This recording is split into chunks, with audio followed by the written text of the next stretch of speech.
If you are someone who is working to organize or declutter your home, we've all heard this term, right? This Marie Kondo term of, well, when you hold a possession, does it bring you joy? And I will admit, all of Marie Kondo's, I love her, by the way. I'm not blaming her, shaming her for anything. But all of her wisdom came out before I was a feng shui practitioner, before I was doing a lot of my own inner child healing work. I was just basically living on the fringes and struggling and just thought that needed to be my life. And so when I heard the phrase, does it bring me joy? Two things happened in my body. I relaxed a little bit, but then I also felt really, really anxious because I had this deep, deep fear. And you want to know what that fear is? Because I bet I'm not the only one in the room. Because at the time, I literally didn't know what joy felt like in my body. I'm a trauma survivor. You know, I needed a lot of inner child healing to even get through the day. And I really didn't know how to connect this abstract idea of joy to a physical sensation in my body. So if you asked me, if you held up all of my possessions in my home and you were like, well, does this bring you joy? I would have given you at that time very surface level responses. So what do I mean by that? Here's some examples. So at least for me, surface level, that I know for me is a surface level response would have been like, well, it's pretty, so I'll keep it. Or so-and-so gave that to me, so I should keep it.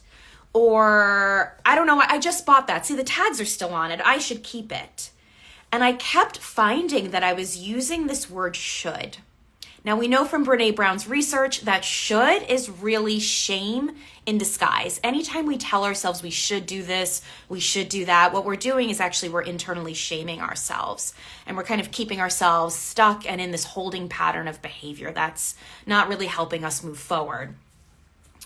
So now that I've done eons of inner child healing and I'm in this space now where I love to talk about how to heal your life, your body through your home, because your home is telling your story. So now what is it about this idea about how do we use this question of does it bring me joy, which I think is a good question, but I think it's a very hard question for trauma survivors to answer. Because a lot of us live in this state of disassociation. We live in this state of fight or flight, where our body and our nervous system is incredibly dysregulated. So I literally did not know how to connect to feelings and sensations in my body. I didn't know what emotions really felt like because I had been shutting down my emotions probably since the day I came out of the womb. So when you grow up or you're a young adult in a situation where you are not allowed to share emotion, where you are not allowed to connect to your emotions, the whole spectrum of them, happiness, contentment, joy, but also grief, sorrow, pain, fear. When you're not allowed to connect to any of that and actually feel what your experience is of that emotion in your own body, we get really shut down and repressed. And that's why inner child healing has been so helpful, I know, for myself and lots of other trauma survivors, because it helps us really in a soft way feel those emotions again. So this question of does it bring you joy is a really hard one to answer when you're a trauma survivor. So I want to unpack this a little bit more, and hopefully this will hit a little bit better. Because again, I don't think it's a bad question. I just think it's the wrong question to be asking folks who are trauma survivors who feel like their difficulty with decluttering actually comes from their trauma versus a lack of organization, which, by the way, newsflash, if you have difficulty decluttering, it is never a lack of organization on your part. It's always going to be some sort of prior experience, either in childhood or young adulthood, where you were taught in either a very direct way or a roundabout way that holding on to these possessions or over decluttering your possessions was how you kept yourself safe. Difficulty decluttering is a survival technique. On the same flip side of the same coin, over decluttering, throwing everything out, not touching any emotion because you just can't deal with it, that's also a survival technique. So let's unpack this question a little bit more about joy and what I actually think the right question to be asking yourself is.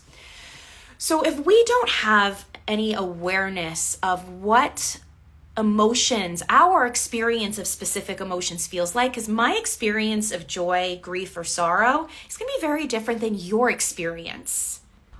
What is the story that I have connected to this possession? What is the story that comes to my mind when I look at this possession?